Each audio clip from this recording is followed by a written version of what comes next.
जैसन प्यारे माई कहवा पाइब रे। दुनिया के कवनो सुख तोहरा ला ठुकराइब रे।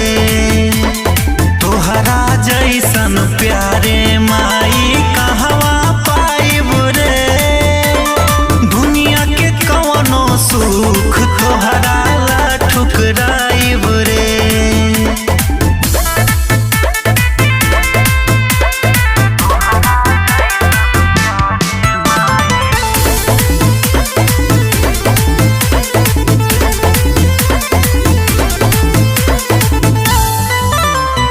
माई रे हमारा किस्मत में भले के तनो दुर्भाग मिले। हर जन्म में तोहरे बेटा बने के बस सौभाग्य मिले।